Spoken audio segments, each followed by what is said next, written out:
Hello, and welcome to day 20 of Find Your Flow.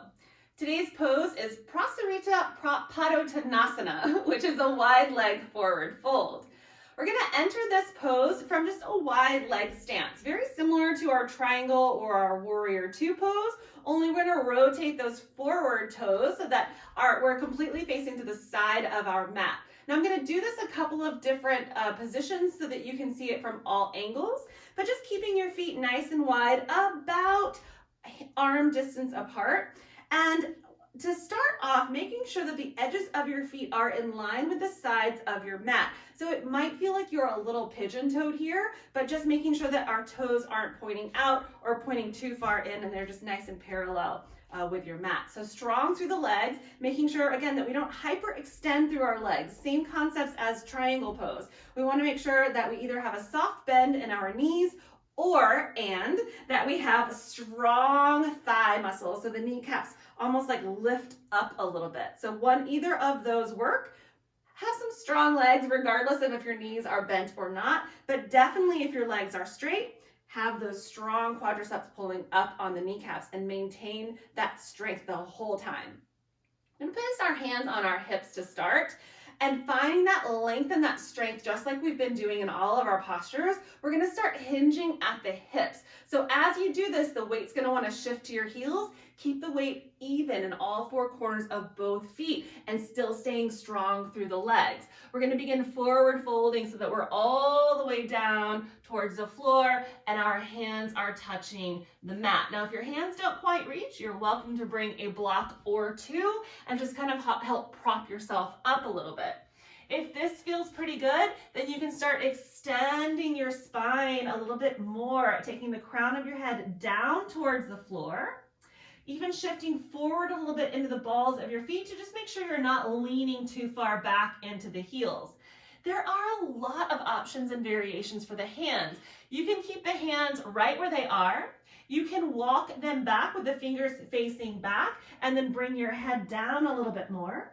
You can even hold onto the outside edges of your feet, of your ankles, of your calves, and find that deeper forward fold there. One of my favorite options is to interlace the hands behind me and then forward fold from here, because then you have the opening in the shoulders as well. The hands might stay towards the back, they might lift up towards the ceiling, and they might even come forward towards the floor. So to come out of this pose, press down with the feet, still stay strong through the legs. You can have a soft bend in the knees if this helps you to keep from hyperextending in the knee joint, and then rise all the way up. So I'm going to show that to you from the side so you can see why I'm asking you to keep your weight a little more in the balls of your feet and just be aware that you don't shift into your heels.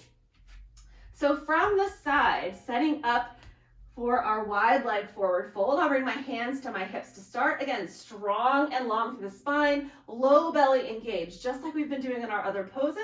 Extending the spine forward and then all the way down, still staying strong in the legs.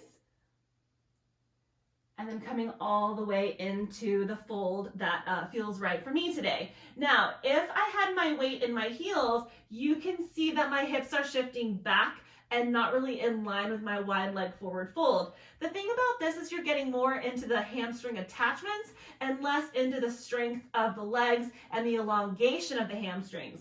So it's better for your hamstrings to just make sure that your weight is even in your feet so you have nice equal strength and elongation in the legs. And again, you can do lots of options here with your hands. I encourage you to play around with some variations.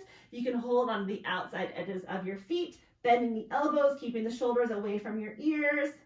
And you can hold this for a few breaths if you would like. It's a really great movement for your opening of your hamstrings. So you might find that after a few breaths, you can go a little bit deeper. And then again, to come out of it, pressing down evenly with all four corners of your feet, giving a little soft bend in the knee if you feel that they need that. Sometimes after you've been down here for a while, it does. And then pressing down to rise up. All right, so trying out that wide leg forward fold. The modifications, if this is a little bit too much, bring your feet a little closer together, Don't forward fold as far. You can bring a block or even 2 blocks here to just kind of help you open up the hamstrings a little bit without having to go all the way down. You can even do this, of course, against a wall or a chair. So find the posture that works best for you and have some fun with this one. Try the different arm variations. And yeah, so open up those hamstrings, getting into the hips a little bit in the front. Keeping that spine nice and long and strong is also going to help the core. Namaste.